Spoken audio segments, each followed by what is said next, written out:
Hey people, how you doing? Welcome to the Sports Therapy Association podcast, episode 176. My name is Matt Phillips, creator of One Chat Live, and as always, this episode is being recorded live on the Sports Therapy Association YouTube channel. And also lately, because of a few YouTube glitches here and there, also going out to the Sports Therapy Association Facebook page. And tonight, I think, due to the nature of our guests, we're also streaming live to the ST school. Yeah, that's what we're going to. So if you are joining us live and you'd like to ask any questions, then I will be able to bring your questions up onto the screen for our wonderful guests. Before we go into tonight, I just want to say thank you to last week's guests. I'm going to bring that up onto the screen so anybody joining us live can see. Last week in episode 175, I was joined by Gary Benson, founder of the STA, and also Georgina James Staff, who is the graduate sports therapist at Fire and Earth and also West Midlands representative for the STA. Also joined by Bethan Timmins, who is Clinical Director of Timmins Health and Performance and Chief Medical Officer at Stratford-upon-Avon RFC. And together we all reflected on how the STA Theatre went at the recent TherapyExpo 2023 at the NEC Birmingham. As always, as with all episodes of the podcast, that's available to either watch on YouTube, on the Sports Therapy Association YouTube channel, or you can watch it on or listen to it on your favourite podcast app, which includes Spotify and Apple Podcasts and all of those versions. We're going to continue tonight, although we will be concluding our reflections on TherapyExpo by chatting with our good friend Anna Maria Mazzieri, director of the ST School, about her hands-on hub area, which was just around the corner from the STA Theatre.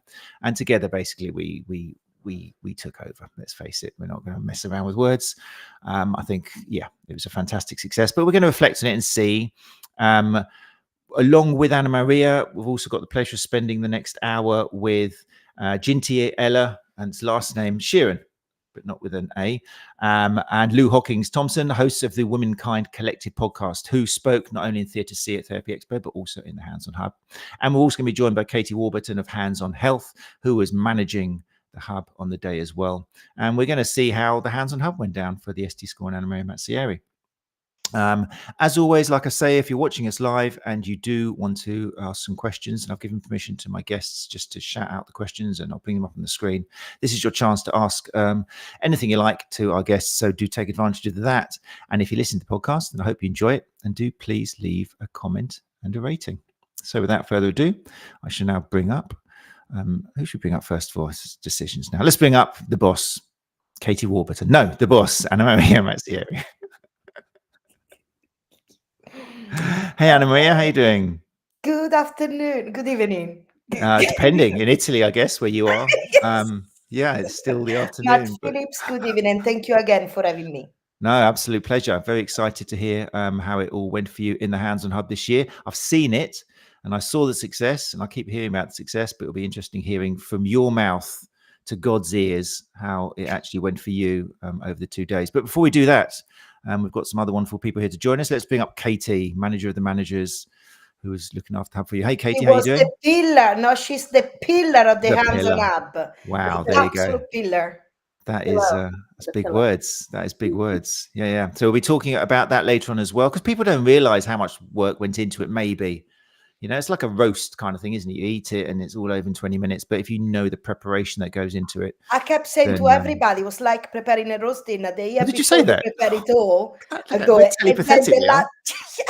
And the last 5 minutes, everything comes together. Oh wow! You know what makes a roast dinner is Yorkshire puddings. And there we go. A nice one. There we go. I'm hoping you're getting an indication, those of you join us live tonight, of the kind of caliber of segues and things we're going to have. It's just how we're going to roll tonight. And to add to this, I'm very delighted to bring up at TherapyExpo. Obviously, I'm there for 2 days and lots of people are running up saying, oh, this was really good. I'm getting feedback. But one of them, I'm not going to say the most, because there are so many great presenters at TherapyExpo. But when somebody does come up and you hear again and again, that was a great presentation, did you hear this? Then you start thinking, wow, this person did actually, or these people did actually make a difference. And two of those people who did come up to me, a lot of people came up and they were saying, oh wow, did you hear the gender presentation, as it was called in the end? I was like, that's interesting. What was that about? And it was actually Don't Shh Me, Gender Bias in the Healthcare System. And it was on in Theatre C. And it was being presented by two speakers who are going to come up now, Jinty Sheerin and Lou Hockings-Thompson, who together have got their own podcast, which is called the Womankind Collective Podcast. Women, E-N, Womankind, just in case you look it up. Don't ever go to the Womankind, rubbish. Womankind Collective. I'm going to bring them up now, and they're going to share the hour with us. Jinty and Lou, far easier just to use your first names. How are you? Good, Good. thank you. Thanks for inviting us. Good to see everybody. Absolute pleasure. I'm really looking forward to spend. Like I say, I'm not just saying that to big you up, but so many people came up and recommended your presentation. Just said, "Wow, they were great, really good." So, I obviously didn't get to see it because I had other things going on in the STA Theatre, but I'm looking forward to hearing about how you felt it went for you guys. So we'll do that in a second. First of all, just so I don't forget about the people who have joined us live, these wonderful people. Let's bring a few of you up. So Glenn Murphy, first through the door. The boss? Yeah. Oh, Leslie. Yes, you're Let's put right. Leslie up first of all then. Sorry. Leslie, hello all, and Jinty, my new best pal. There you go. There's Good old Leslie. Well, Leslie Hello, is one of the Leslie. people who was flapping around. Can you use flap? I think that's pretty good metaphor to use with Leslie. Yeah, Leslie was flapping around, just going, "Wow, it was amazing. I've just met them. It was amazing. It was amazing." So yeah, your biggest fan. We've also got Marco Mendonca, who's there as well. Hey, Marco, thanks for joining us. He says, "Hi, everybody." We've got Newly Sports Therapy, Gary Newbold. Good to see you. Gary Benson, oh, that's what you meant by boss. Gary Benson, founder of the STA, is also in the house as well. He says, looking forward to the gesticulating. You got it. You got it. There will be some gesticulating. And also Louise Aker is here as well. It was lovely seeing Louise as well at the TherapyExpo as well. So thanks for joining us, people. It makes all the difference. I know you could be doing so many other things with your Tuesday evening. Vernon's here as well, talking of TherapyExpo. Wow. We're graced again by royalty of actually, people from TherapyExpo itself. So thanks for joining us, Vernon. Right then, hands on hub. I've got to bring up this photo. I think you must be so proud of it. I know we've got a few from the STA Theatre, which we were happy with as well. But this one is just sums it. I can put it on the screen for those who have joined us live because it's a great photo. Oh, that's Look nice. at that. Look how deep that goes. Tiny little speck, like a little coin in the distance, which was the hands-on hub. And then an absolute flock of people bottlenecking it completely. Couldn't get round left or right. Had to leave the TherapyExpo, leave the NEC and walk around the car park to get around the other side. Happy days, Anna Maria. Did you expect this was going to happen after starting last year? No, last year we were busy. Last year went really well. And for those of the team that they were sleeping in our house, and I said to them, nobody's gonna turn up. I said, this year, they heard of us, they had enough of us, and they're not gonna turn up. And we will never expected such most of the talks. I so love it when all my guests seem to be so modest. It's yet to be broken yet. And you were so like, oh, no one's going to come along. Man. It's going to be a disaster. But it's lovely. Maybe some of your success comes from that kind of humility and modesty and stuff, because it's a crack. It was a great event. It was. Do you know what it was? The people that they came in, but the vibe that we had this year at the Hands-On Hub, created by where the industry is at, where TherapyExpo is. I think it was very much a reflection of the environment, a little bit of everything. It was, and the STA, because I feel like we were all a big hub, both of us. It just shows you where the industry is, and it was just so rewarding because the amount of work that goes behind it is, it was good. And I think I mentioned last week on the episode, we had some amazing feedback from particularly MSK and physios. And I mean, a lot of them are respecting the work we're doing, and they're saying that we're actually succeeding in cracking areas of education and evolution, which they're still struggling with the MSK. We're actually getting people to turn around and take on new ideas. Sometimes there's initial anger, but nowadays people are actually more receptive to it. So yeah, pat on our backs, I think. Indeed. And a lot of people send me messages about that. They enjoyed the closing discussion panel with Amanda. you know, where there was a little bit of challenges, but where we actually put our cards on the table, and she kept saying, oh, about massage. I said, actually, Amanda, you need to start understanding the massage therapy is a soft tissue therapy. We just don't provide massage. Massage is one part. We are like you physiotherapists. We provide care. Exactly. We use massage, we use soft tissue therapy, but we provide care. And that, again, a lot of people, you know, enjoyed that we are sitting now at that table having those discussions. And yeah, it was really heartwarming. I think I had a phone call earlier from Lucy Williamson, who nutritionist, a lovely lady, former vet and now nutritionist, award-winning nutritionist, does a lot of work. And she just said again, Matt, it was just such a lovely vibe. And this is a woman who spends her time in as many fields as possible with cows and animals, surrounding herself with chickens. She is in touch with nature and hippie to the bone. And she just said around that area, the hands-on hub, and this, it was just so receptive. People were being so nice to each other and really kind of listening and smiling. And guess what? It shouldn't be a surprise, should it? But soft tissue therapists have got quite a lot of empathy. And if we're talking about, you know, patient-centered healthcare, well, guess who is kind of going to put their hands up as, yeah, I've got a little bit of that empathy. That's what I do for a living. I don't do it for the money. I do it for the love, and I want to help people. So yeah, pretty powerful. Oh, wow. I'm feeling quite empowered now with this. Good stuff. Right.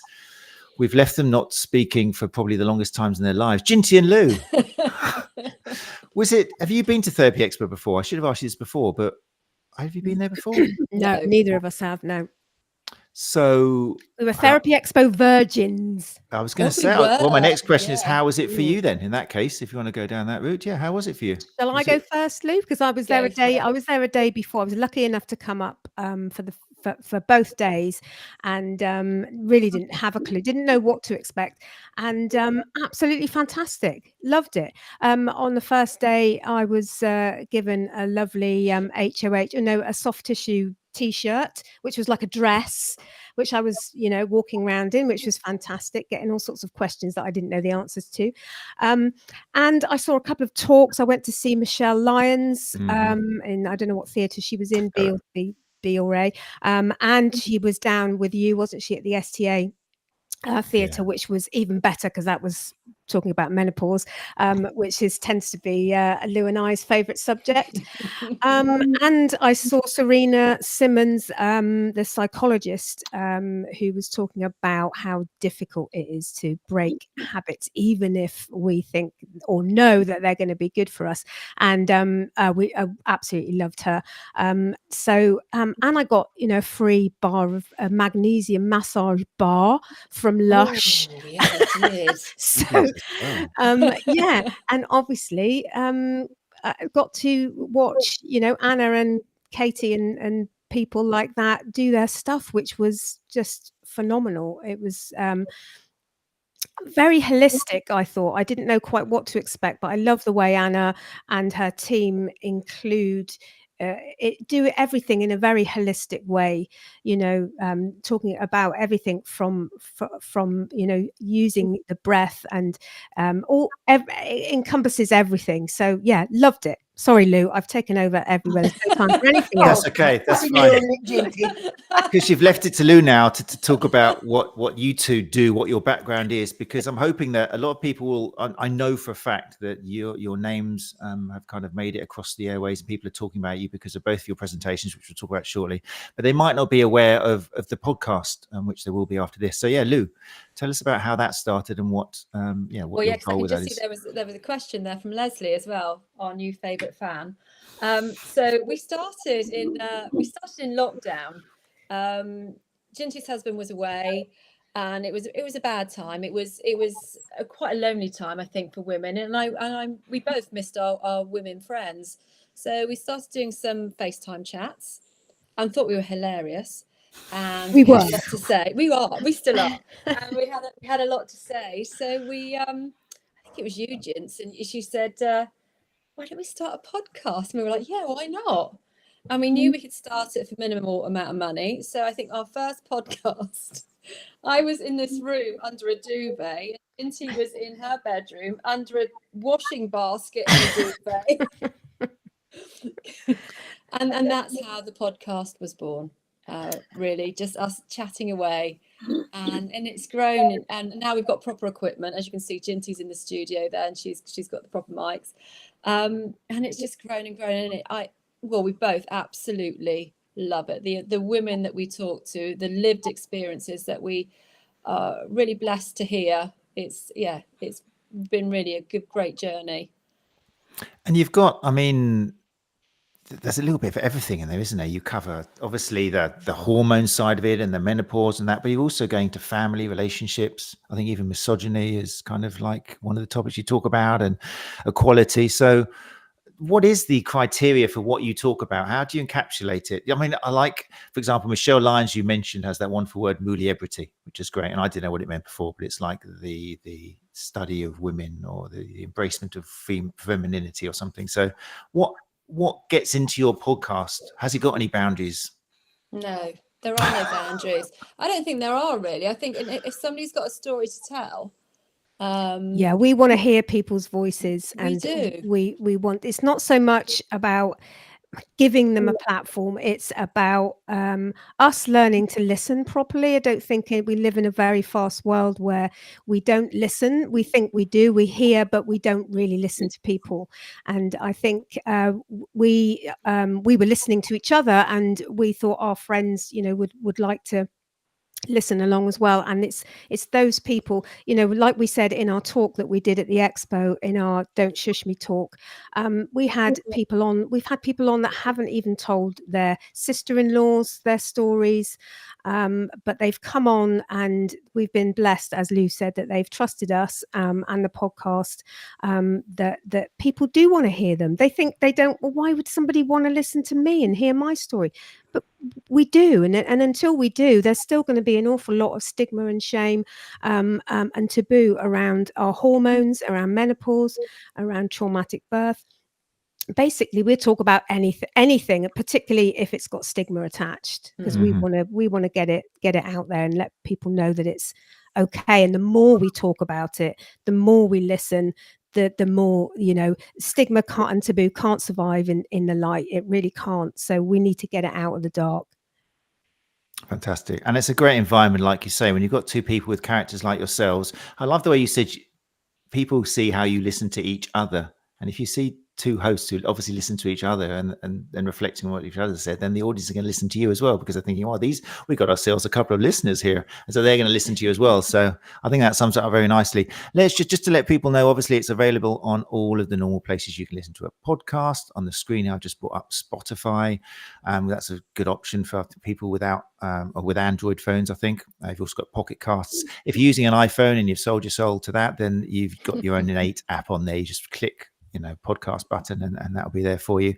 And the talks, just you mentioned one already. So we had Don't Shh, which was the gender bias in the healthcare system. That was in Theatre C, which is the one which a lot of people mentioned to me in passing.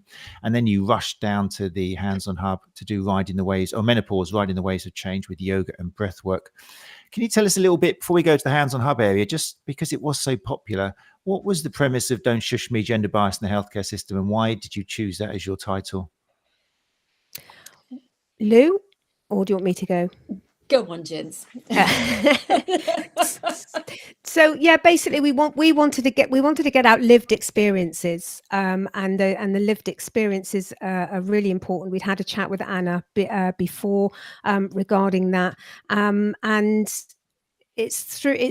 our talk was quite shocking, although to us, because we'd had a bit of practice, it didn't, becomes a bit normalized. But some of the stories, and I think those individual stories, are really good ways of getting points across. You can tell people about gender bias till you're blue in the face, but until you've heard a personal story about actually what has happened to them, you might not believe it.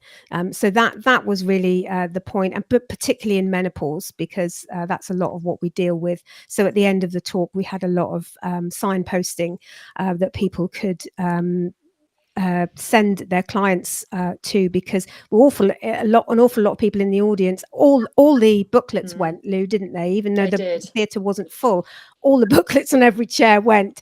So they were gathering those up. They were understanding menopause booklets, and I think as a lot of people have got a lot of clients that have our sort of age group. The natural age of menopause is 51. So yeah, it's needed. More understanding of menopause is needed. And we wanted to make its delivery also a tiny little bit different. That's why we decided to do a flash mob. You know, how do you call it? A little flash mob, because we wanted it to be, you know, speaking to Jinty and Lou, we realized straight away that this is going to be quite shocking, and to actually bring that to the next level, we wanted this having different people coming up at different times and actually reading those lived experiences, because people always talk about patients' lived experiences, and you know, we could have had patients, but actually we found that Lou and Jinty, they had the most raw and kind of real lived experience for these people that actually nobody listens to, and having them to be read there and then, it was quite shocking, wasn't it?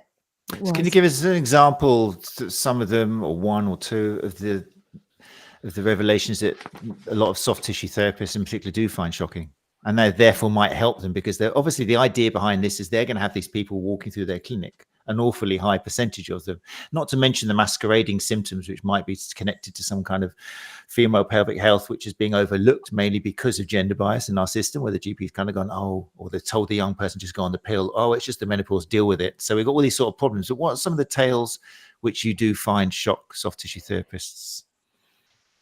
I don't know about soft tissue. Or your audience, your audience. Soft shoe therapist. That's soft shoes something was different. One of the shocking revelations.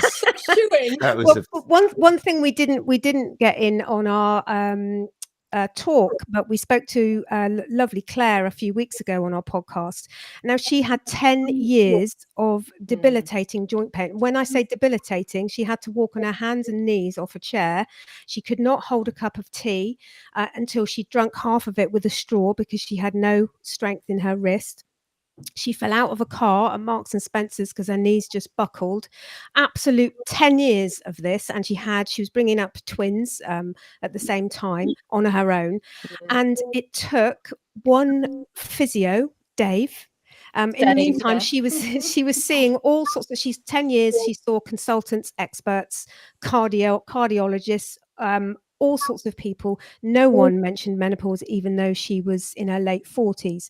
Now, Dave, the physio, 10 years after, said, have you ever thought about menopause? Have you ever had any help for menopause?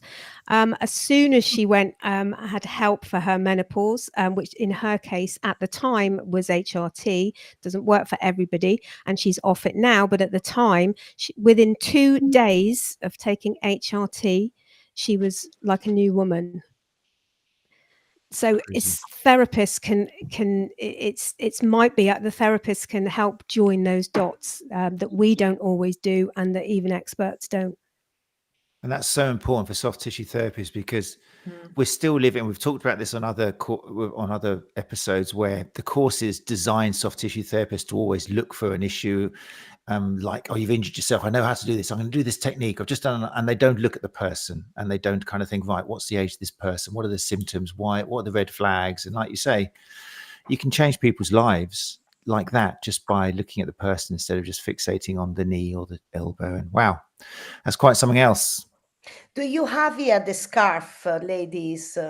Have you got the scarf? That was quite shocking as well. Listen to that, Ma. Explain the scarf. For those of you listening to the podcast, we've got Lou holding up a red and black scarf. Red and green. It's a red and green scarf. No. Oh, is this one of those dress things? Because it is red and black. It does look black from here, Lou, but okay. it is actually green. Okay, yeah. Red and green. So Lou will tell you. So there is the mayor and a councillor, Sue Montgomery. She's in Montreal in Canada. She chairs a lot of council meetings. So she realised that men spoke more than women in the meetings. So what she thought she'd do, she'd start knitting. So when the men spoke, she knitted in red. And when the women spoke, she did knit in a green, not black. And men, she found, didn't actually say as much as women, but they just repeated themselves an awful lot. Now, men spoke 80% of the time, women 20% of the time. The council is made up of 34 men and 31 women. And that scarf went viral. Not this my cousin did this one for us, but Sue's scarf went viral. Wow. So we thought that we talked about self-silencing and how women will self-silence, and they will self-silence when they're not listened to by healthcare professionals as well, which is where you guys come in. And like you say, you're looking at the whole being rather than, just looking at individual parts. Definitely no. We do. I'm fortunate. I'm surrounded by. When I put the STA theatre together, I didn't try it, but I actually had more women than men coming up to be presenters, and that's the kind of bubble I live in. I don't go looking for it. I just I've got so many kind of intelligent, powerful speakers and educators.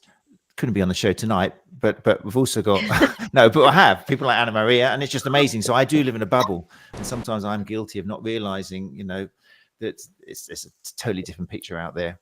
But yeah, that's an amazing visual. That we're gonna have to have a photo of that scarf. I'll put it into the show notes because that is something else. Powerful women, right? Katie, talking to powerful women, manager. Look at that. You didn't see the gun listening to the podcast there, but that was a gun there.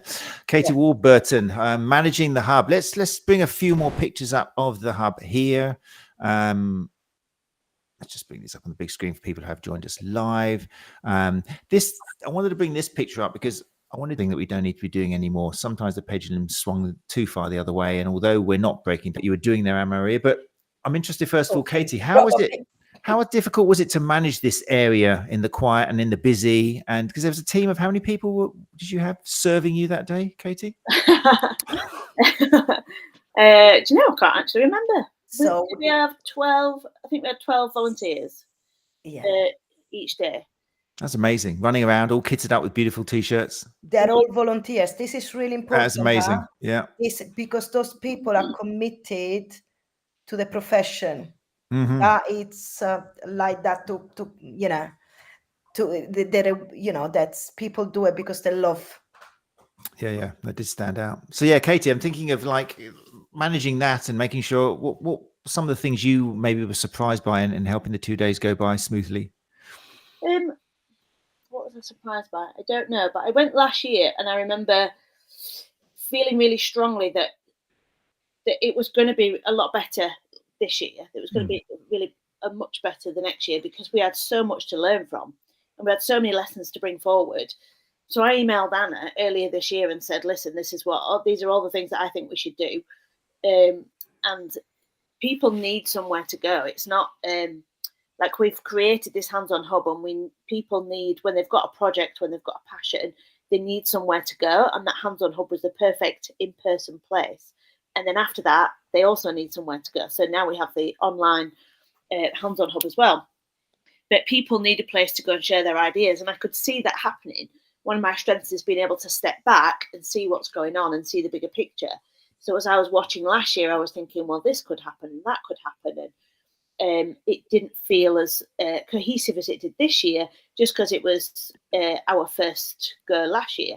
So this year I made sure that I wasn't going to be involved on the day-to-day stuff that I would do the classic delegation, get all the volunteers to do all the stuff. And I just gave them 3-hour slots that they needed to be there and had a couple of meetings with them and said, this is how it's going to run. These are all the things I wanted to know when I came down. Just manage their expectations so they knew what to expect. But also I knew that they really wanted to go and see a lot of all of the theatres and a lot of the talks and things. So just allowed them to help, because it's really frustrating when you go somewhere to volunteer and to help and there isn't someone guiding you and saying, right, well, this needs to be done. So I just gave them all the power and said, you're working here for 3 hours. This is who you're going to be helping. Make sure you know this, this, and this. And then just stood back and let them get on with it. Because when you have people who are really interested and really passionate, because they're all taught by Anna, then they want to get involved. They want to help. They're leaning forward to help. Then there was no one that was like, I'll just disappear. I'll just hide here. Nobody was like that. Everybody was like, where can I help more? Yeah. And it was brilliant. It was fantastic. It was so good. Everyone, it was a real team spirit. that everybody wanted to help each other, and it was just really nice to be around, and it made it really, really easy. I didn't really have much to do. You say I managed it. I didn't really. No, but you managed it in the way you just described. Everything you did there helped create that atmosphere and that ambience, as you said. That's great to know. So what were some of the things you decided you wanted to change from last year? You mentioned that last year we kind of did this and did that, and I knew this year we wanted to make it better. So what happened last year that you didn't want to happen again? I think as a volunteer, I wanted guidance. So I wanted to know, well, where can I help the most? Where can I be the most help to somebody? Because I'm not doing any talks. I have no ego about this, but I see this as a really important place, and we need to make it look really professional, really smooth. Where can I fill in the gaps? So again, that's my strength of being able to step back and see everything and think, right, okay, so we're not going to see much of Anna Maria because Anna Maria needs to go and speak to everybody. She's going to be pulled here, there, and everywhere. So somebody else needs to be that backstop to be able to guide everyone else. Go here and speak to that person. Go here and find that, etc., etc. So it was just really making sure that all the speakers had everything that they needed, just really basic stuff. And having it before time. I'm a no drama person, so I don't want to be last minute Lisa, sort of running around and finding stuff. No, have it all prepared, no drama. So here we go. Here's the thing that you need. Here we go. Here's the person that you need. That's the best way to be. Well, it's definitely successful, because it is so stressful. I mean, it's lovely that you gave Anna Maria kind of a chance just to do her thing, and because she's got so much on her plate. Anyway, I'm speaking for you now, Anna Maria, so I'm a mansplaining Therapy Expo for you. There you go. What am I doing? Let's just switch on my light now. But but it's really cool, and that's probably the part of the success of it. Everyone knowing what they need to be doing, where they were. For the first time, I felt so held, and as people know that I struggle a little bit with my organization, so I'm always a little bit scatting and a few bits and pieces. And instead of making me feel guilty for me being let out, me being quite all those ideas all of a sudden, and I really felt held and encouraged. And not once I had to think about the organization of the hub, not once. And I was free to go from one stand to another to do the different talks, to prepare, to even talk to people, or prepare my presentation, which I never finished, and all these things. With such a love and affection and respect, it was wonderful. As personally, as an experience, it was wonderful. That's great. I think that's the balance of masculine and feminine, to be honest. And I think this is the aspect of the Hands-On Hub that's been so successful now, because and this has nothing to do with men and women. This is masculine and feminine, and a masculine is very organized, methodical, process-led, and a feminine is very feelings and emotions and helping and volunteering and being a part of a group. And if you get that balance right, it works brilliantly. So I can bring that masculine organization side of things because I'm good at that side of things. And Anna brings the feelings and the emotions and the gathering of the group together. So it worked well. And we also had Simon, who's even better at logistics, because he did all of the ticking boxes and the measuring and all that sort of stuff. So he did the stuff that the sort of organization, very masculine kind of things. But I really think the success of the Hands-On Hub is partly the balance of the masculine and feminine, but the fact that we're bringing in way more feminine. Because there's all women sat there in that picture there that you've got. It's all women sat there. And it's almost a bit like the classic when doctors were just men and nurses were just women. And of course, healthcare is more like 55% female these days. But it's that you need the sort of process-led doctor to go, this is what you need and this is the medicine. But you need the nurse to look after you. And it's almost like we've got that represented here, that we've got the process led, we've got the technique, we've got the soft tissue technique, we know where to press this and what muscle is this, but we need the feminine side as well. We need to say to someone, how are you, and listen to the answer rather than going, how are you, yes, your knee hurts, let's squat. Well, I really hope that feminine or masculine, I'm not sure about that. I agree with that, Katie, but I prefer, I prefer that as professionals, we have both sides to then bring it in, so I understand between not men and women, but, I hope to see I hope to see that it's actually a balance that each of us as profession, we have to have both sides. It's like a yin yang thing. It's using the different polars and the ends. Yeah, be a male, female, yin yang, that sort of stuff. Yes. It's true. What I think also, and coming back a little bit, Matt, to what you said, and something that I want to stress again is, we wanted to be there and I will always thank TherapyExpo for allowing us, for being the two ladies that runs TherapyExpo are just so progressive, and so they trusted us. We wanted to create a space where we celebrate hands-on as part of care. Of course, the other talk celebrates client care at its best. We wanted to have a particular space where hands-on massage, manual therapy in this broader sense was celebrated in a sensible, evidence-informed way, and where we could translate some of the most challenging concepts that evidence are telling us into clinically applicable strategies. So what does it look like? Because this is what is, so they always keep telling us the feedback. I hear that, I understand that, but what does that look like when I am on a Monday morning in clinic? And this is where it is really important for us to have a space where people can ask us questions without judgment. And we can translate the very difficult complexity of care within a more therapist-led language. Brilliant. And it's definitely that. I mean, I don't know how much the future, if there is a future where they're all open air theatres, because I think volume would be a problem, but it's such a healthy learning environment, isn't it? You can get something from a stage with someone at the front on the stage and everyone looking up at them. But for learning and getting your hands involved, either metaphorically or actually getting them involved in reality, literally, is such a healthy way of like you say, adding the research together with the practical, which is I think the two have different spaces. What I do, I like the theaters. I deliver the talk I delivered at the theater was a different talk that I would deliver at the hands-on hub. What I love about the hands-on hub, and I will never want to change, is that you are led out with your speaker. You are, and this is one of the things also we want to with our speakers. We have some of the biggest name in the industry, but we also have people that John Scriven, Amy Testa, Sarah Jones. Those are clinicians. Clinicians that they are not celebrities yet. They're not celebrities, but they're so good, and so many of us have to learn from them. And we wanted to showcase those clinicians even to say, like, I feel so privileged that I can have the stage to tell people, look, if I am here, you can too. You know, if in my PowerPoint I had to apologize for my bloody spelling mistakes, that's not the biggest part of it.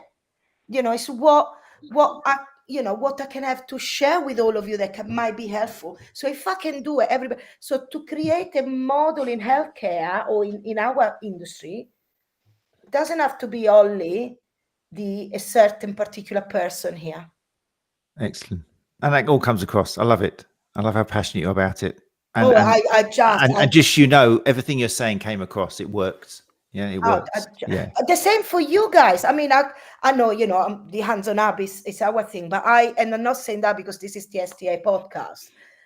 But again, with you and Gary, we always done sometimes we don't even need to speak. And we even the way we organize our talks, we're so beautifully organized that when we didn't put the biggest one when you had your biggest one. So we actually kind of allow people to move over the two. And it looked like it was so beautiful because it was like a flowing from one to another. And this is how we change the industry. This is what I do say. And they're so proud that the people that came with the hands-on up, they're so proud. This is how you change the industry. Step by step, a little thing. Every year, people, okay, that's what I learned there. They're gonna be practicing that, and then they feel part of this community, non-judgmental, positive community. That's it. Definitely, it's powerful. It's powerful. Boom. Waves. You mentioned waves, which is a nice segue to riding the waves of change. And I'm interested. So, Jinty and Lou, tell us definitely about the presentation you did, Menopause Riding the Waves of Change with yoga and breath work. Also, I'm interested in if you noticed a certain receptiveness, because you did the theatre and the hands-on hub. So did you find that riding the waves of change with yoga and breath work worked better in the hands-on hub than maybe it would have done in the theatre? Yeah. I don't know. I don't think the breath work might work. I probably have to change a bit of what we did, but excuse me, it worked brilliantly in the hub. And it's a bit scary because people are very close to you, aren't they? But yeah, people seem to love it. I know Lou was in the audience and she said 2 people in front of her were just getting their bags to get up and They go. were just like that. And then they started doing Jinty's breath work, and it was lovely because you could see the bodies in front and they're breathing in, and that's lovely to see. Down. Yeah, it was great.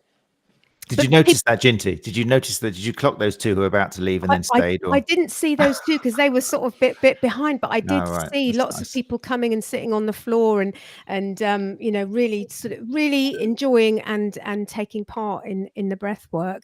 And it's all part of it, isn't it? Breathing is just so important. It's integral to what you guys do as well. I loved it. I really enjoyed it. And it was I watched quite a few of the talks. There was one with Rebecca Walker and migraine and neck pain, and never even thought, about these things being combined. And she was absolutely fantastic. And like Katie said, people were sort of 3 or 4 or 5 deep at some point, but it was a wonderful atmosphere there. Great, that's good to hear. There's a nice photo of John Scriven. You mentioned Anna at work here. Let me just blow it up for people who are in there. I love that photo because it shows that you guys in the hands-on hub, you are making use of that area in the middle. People are kneeling down and moving naturally. He'll be pleased to know. What a great learning environment.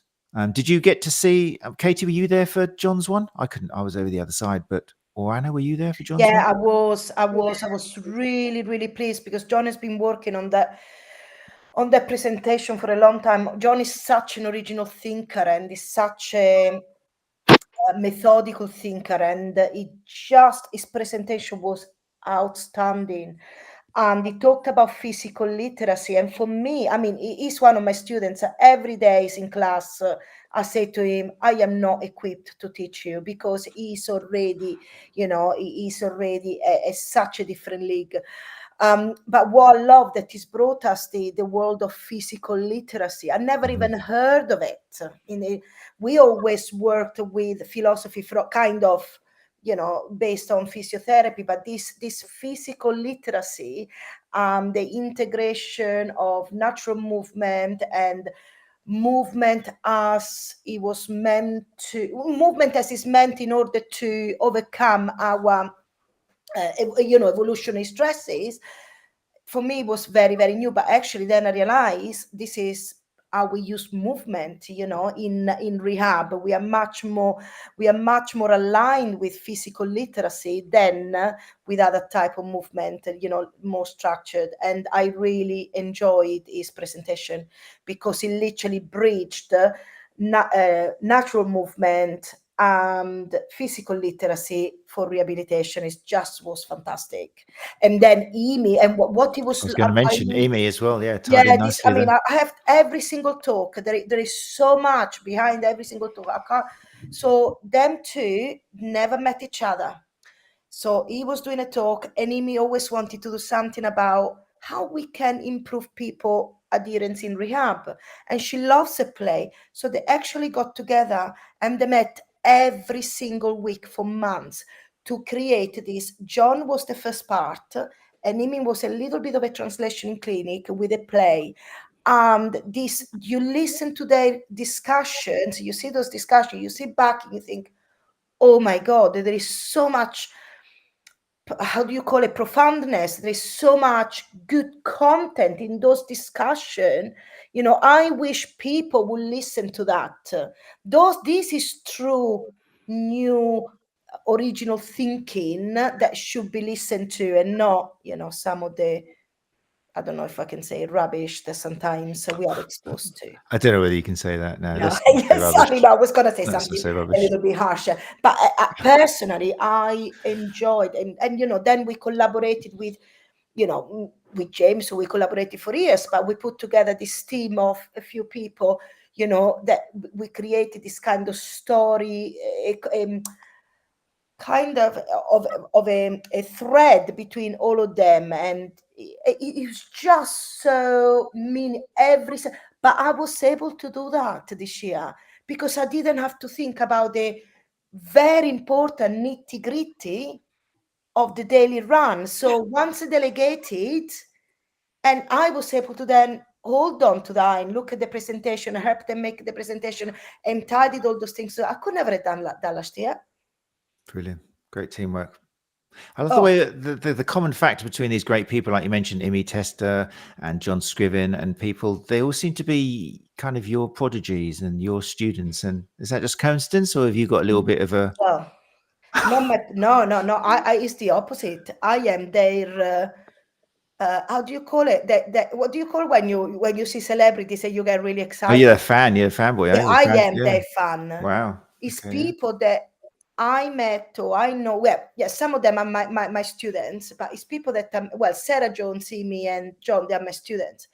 But you know, as a tutor, there are those people that you feel under-equipped to teach them. Mm-hmm. Because they are so already such a complete people. And sometimes I say there, and I think, and as I said before, I feel so privileged. I don't even know why I'm still behind the mic and people are listening to me. But those are the people that we need to listen to.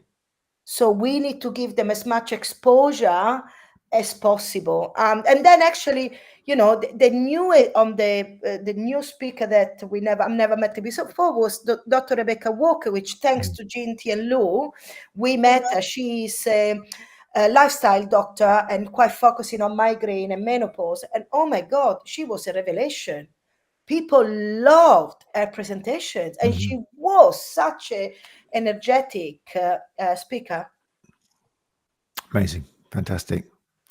So look, we are 10 minutes to go. If we're reflecting, then it would be nice from all of you to hear how things could have been a bit different, or how we could maybe change things for next year. Jinty and Lou, you're coming back next year, are you? Can people look forward to you? Well, November next year. Yeah, we'll be back. Let's imagine that you were asked. Is there anything which you think do you start thinking now, oh, I'd like to be able to do that. Now I know what the area's like and what the possibilities are and how receptive the audience are. Is there anything you think would be, I mean, we're not holding you to this, by the way, it can change. But what would you think would be... I will hold that. Oh, what did they say now? Sign here. Yeah, what kind of, I mean, topics will change between now and next year, but what sort of other things do you think would be good to use this space for, the Hands-on Hub? I think it was I, as an audience member, and not my field at all, it felt a really wonderful space and a lot of learning going on, and I think that it can just grow and grow, can't it, really? It's onwards and upwards, and it was so good this year, so good. I mean, and it was great to listen to Jinty because she did her breath work, so that was so good. And bringing in different things, because I'm not soft tissue, we're not massage, we are podcasters. So actually, it was still really interesting listening to those speakers. It's still healthcare. This is what healthcare is, way more.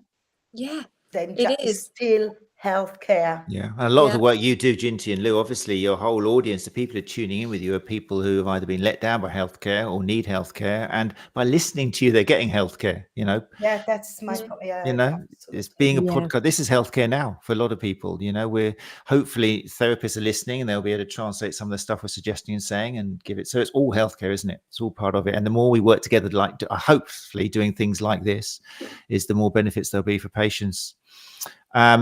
Katie, obviously, you know, you can only get more and more power. Hope it doesn't go to your head. But what plans have you got for next year? Is it going to be Katie's hands on hub, or what are we going to do? A little addition to the logo. I don't know much where this is coming out of your head. We have a new logo there. We need a much bigger space. Ah, is that the plan? Yeah. Can More we space. all lobby for a much bigger space, please? Let's all lobby with TherapyExpo. Well, fortunately, we've got Vernon in here now. So, Vernon, you've already said here in the comments, I've taken a screenshot. Hands on Hub is now such an integral part of TherapyExpo. Absolutely love it. Well, there you go. You know, put your money where your mouth is, Vernon. Let's have a bigger space. Well, I have to say, Vernon offloaded a lot of our van. Yeah, he was there to wait for us, and then he offloaded our van, and we had our little bit of a chat. Actually, Fantastic. did his job really Yeah, well. yeah. But yeah, let's lobby for more. There you go. And it was the first year for Vernon, wasn't it, as well? I think. Yes, as Yeah, a so great job, director, Vernon. yes. Yeah, and it's lovely Last to year see it you, was by the way. Paul's role. Yeah, and great to see you coming in here, Vernon. Really nice to have you still, joining us. We'll have to have you on this show sometime. Don't hold me to that, but I just thought of it. But yeah, it'd be nice to have you on the show, along maybe with Molly, not Holly, Molly, isn't it? The new content manager Yes, who's going to be Molly's- taking over yes, from Liam. Yeah. So maybe we'll have Molly and Vernon coming on together. Gary Benson, founder of the STA, has added here, you're obviously all welcome to come to the STA Theatre. Most of the guests are not soft tissue therapists or sports therapists. We signpost the great things that are on the periphery of our industry. Yeah, of course. Yeah, we may well have to nab you from the Hands on Hub. And we'll pay you. We always give you money, don't we, Anna Maria? It's how you make your... Yeah, you we'll make it worth your You while. and Gary are not We'll- going to get a Christmas card. Yeah, Well, we'll we line never your got hand, one, don't by worry. the way. Vernon Smead has come back. You heard that. He's picked up ready when you are, Matt. Fantastic. No, it'd be great to have you in the show, even just to see what the front of your face looks like, Vernon. 'Cause, all I've got is the back of you looking like you're going to some kind of I don't know. Is that Lady acting or Vernon is martial from our arts? necks of the woods, okay? He's from Newton Abbot, I think. Oh, really? Oh, fantastic. Oh, Yeah. Oh, there you go. Yeah. Okay, no, I'm sorry I didn't meet you at TherapyExpo, but yeah, it'd be great to have you in the show. It'd be really good. It'd be really cool. Right, Jinty and Lou, I meant to ask you. You've just had a fantastic retreat, haven't you? Down the next month, was it? Yes, yeah. Because We you're have not our just very first podcasters at retreat. all. You've got so much more going on. You've got your book collective, your foodie collective, and so what was the Yeah. retreat all about? Well, we wanted to. We've got a collective, haven't we, Lou? The podcast. You know, there are a lot of our listeners do feel like they're part of a community, and we wanted to do a lot of retreats. I teach yoga and breath work, obviously, and a lot of retreats are they're not for all women. They can sometimes feel a little bit. When I say woo-woo, that I don't want to put anything down, but some women just want to get away, and if they want to have a glass of wine, they want to be able to have a glass of wine. So people could bring their own alcohol if they fancied it. We also had a silent disco. We had sea swims. So we had all the breath work and yoga that you'd expect in a retreat, and the really wholesome, delicious plant-based food. But we also had proper Devon cream teas, a silent disco, and just really, it was a beautiful, beautiful space. And there's a beautiful house in Exmouth that's 100 meters from the sea. So Oh wow! that in itself is a retreat from life. Yeah. Is that going to become a regular thing? Do you think, or We'd you like keep it to doing be, more? wouldn't we, Lou? Yeah. We hopefully. I mean, we had a menopause coach as well, Amantha, and it works, and a style coach. So we had a lot going on, and yeah, it was really nourishing, wasn't it? It was Really very nourishing. wonderful Yeah. weekend with wonderful. Yeah. And if people want to keep in touch with you, follow you, and hear about developments, you're active on Facebook, aren't you? I think people just need to look up. Yeah, more Instagram than Facebook, but we More- do both. Wicked. We'll go So anywhere. Instagram, you're at Womenkind Collective, all one word. Yeah, but they do lots like book club, and it's There's a just lot so going on. varied. They do themselves short because they don't talk about themselves, as well. You know, they don't. You're very shy girls from that perspective, but there is so much in the podcast. We've been told we're a little bit like the audio version of Gogglebox, between us. We sound like Anna Maria says we sound like an old married couple. Oh, it's so funny. There's no funny. Well, there you go, people. If you want to listen to an old married couple, it's available on all favorite podcast apps. Yeah, �womenkind Collective. And yeah, definitely on Instagram. I would like, though, to give a little bit of a shout out to Lou's outfit on the Thursday. Nobody mentioned the outfit. Oh, Anna Maria, thank Lou, you. yeah, I will mention it. Okay, I will mention it. There will be links to that outfit in the show notes. If you can send me a photo, Anna Maria, we'll make sure that goes in as well. That would be great. They're not to mention it. And Katie, what have you got happening? You got obviously Christmas coming up, but have you got any plans for New Year? Yeah, we'll be starting our massage academy next year. So we'll be taking people from healthcare who don't like the way they work in healthcare at the minute and want to bring them into the massage world of healthcare and show them a different way. Because I think people choose a role in traditional healthcare because they like people and they like helping people. Mm-hmm. And sometimes it's not the right avenue for them. So we're going to provide another avenue for them. Fantastic. And this is in Sheffield. It's in Sheffield. We also Hands on have Health. retreats too. We've got a couple of retreats planned, very similar to Jinty and Lou's, but I think we're going to bring our retreat down to 𝐓𝐡𝐝, down to you two. I think Do it. I think you've got two people are signing up. Yeah, keep your eyes peeled because new things will coming up. If not 2024, definitely 2025. Amazing. Fantastic. Fantastic. That's really cool. And you've also got, I think I've noticed at least 2 people volunteering for the Hands on Hub next year. So you were right, Anne-Marie. This is good recruiting. Lovely, Tracy. What we got? We got Indre. Hey, Indre, good to see you Indre again. well. Indre said next year I'll Yes. volunteer to help at Hands on Hub if you need more people. Anna Maria Mazzieri, fantastic. Yeah, I've enjoyed listening to you, Indre. And yeah, really nice Peace, meeting you. Indre, Tracy, Jamie, Garrett. Tracy It was as lovely well. to meet Jamie finally in person. Those are the therapists we want to listen to. You know, they are great therapists. Tracy And some said, of I'd like them, to they volunteer just too. qualified, but expertise is not only the time you've been in practice. So yeah, you're all fantastic, actually. Jeff, thank you for supporting us all the time with this, with the ST school and our courses. You're great supporters, and I love that you actually represent what STT is like. It should be like. Thank you. Amazing. Great. There we go. Right. Well, look, it's 9 o'clock. So thank you very much for joining us. Jinty and Lou of �womenkind Collective, Katie Warburton, from Hands on Heath, and also Anna Maria Mazzieri. Thank you very much for joining us. We've already mentioned John Scriven. He's going to be our guest next week from �MoveWell Jersey. He's based in Jersey. Yeah, absolutely, definitely very strong up and coming educator. Already knows so much, and a really nice way of handing out that information and sharing it. So he'll be with us next week on Tuesday, the 12th of December. Wow, it is getting close to Christmas. So yeah, if you want to join us, if you listen to the podcast and you think, oh, I'd quite like to join these people live, then all you got to do is head over to the Sports Therapy Association YouTube channel, if you like YouTube, or you can go to Facebook and join us on the Sports Therapy Association Facebook page. And that's where we kick off at 8 o'clock. Alternatively, obviously, listen to it in your own time. But if you do listen to it in your own time for free, then do us a favor of just leaving a nice rating.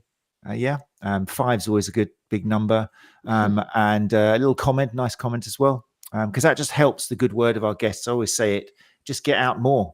You know, one of the challenges of education in general, but particularly in healthcare, is just getting quality information to the top of Google, because, you know, some megastar wipes something on their left butt cheek and that's going to be the next therapy for the next year. So we need to get above those people just by, you know, liking credible podcasts and things like this. And that goes for obviously Women's Collective podcast and other podcasts which our guests have. So please do try and do that, everybody.